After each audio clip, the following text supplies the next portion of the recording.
Hello everyone, আসসালামু আলাইকুম। This is Jannat Pramanik. Welcome back to my YouTube channel. আজকে আপনাদের মাঝে একটি চমৎকার জিনিস নিয়ে আসছি, আর সেটা হলো খাবার জিনিস। সব সময় তো আমি ইউজের জন্য জিনিস নিয়ে আসি, হাতে মুখে পায়ে। তো আজকে আমি নিয়ে আসছি একটি খাবার প্রোডাক্ট, আর সেটা হচ্ছে স্ট্রবেরি। এটাকে আমি আজকে খাবো। যতই চেষ্টা করি না কেন খাওয়া যাবে না, কারণ আমার এটা খাবার চ্যানেল না, আমার এটা প্রোডাক্ট ইউজের জন্য চ্যানেল। সো আজকে একটি চমৎকার প্রোডাক্ট নিয়ে এসেছি, আর সেটা হচ্ছে এই যে দেখতে সুন্দর একটা স্ট্রবেরি। অ্যান্ড এটাকে ওপেন করলে এটা হচ্ছে স্ট্রবেরি লিপ বাম। খুব সুন্দর একটা প্রোডাক্ট, দেখতে খুবই চমৎকার। এখন আমি ইউজ করব।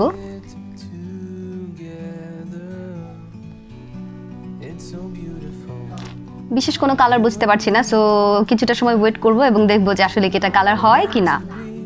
এটা কি বিশেষ কোনো কালার হয় না, আমি ঠিক বুঝতে পারছি না। নো, অনেকটা সময় অপেক্ষা করার পরও আসলে আমি কোনো বিশেষ কালার বুঝতে পারছি না। বাস হয় হালকা হালকা একটুখানি লাল হয়, আর এমনিতে খুবই গ্লসি এবং মোটামুটি ঘন আছে। অনেকটা সময় থাকবে ঠোঁটে। এক কথায় শীতের জন্য ভালো। তবে এইটা লাল দেখে ভাববেন না যে ঠোঁটটা হয়তো লাল হয়ে যাবে, এটা কিন্তু আসলে লাল হয়নি। হালকা একটু কালার এসছে, যেটা লাল বলা যায়, কিন্তু আসলে এটা সেরকম লাল নয়। যারা খুব বেশি কালার পছন্দ করেন এটা তাদের জন্য না, তবে যারা হালকা কালার পছন্দ করেন তাদের জন্য এটা বেস্ট।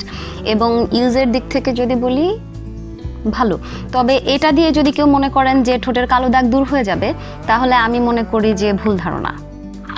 বাদ বাকি ইউজ তো করবো যেহেতু এনেছি, যদি আসলে রেজাল্ট ভালো মনে হয় তাহলে আমি আবার একবার এসে রিভিউ দিয়ে দেবো। আশা করি ভিডিওটি আপনাদের ভালো লেগেছে। যদি ভালো লাগে তাহলে অবশ্যই লাইক কমেন্ট শেয়ার করবেন, এবং পরবর্তী ভিডিও সবার আগে দেখতে চ্যানেলটি সাবস্ক্রাইব করে বেল বাটন ক্লিক করে রাখবেন। ভালো থাকবেন, সুস্থ থাকবেন। দেখা হবে পরের ভিডিওতে। আল্লাহ হাফেজ, আসসালামু আলাইকুম।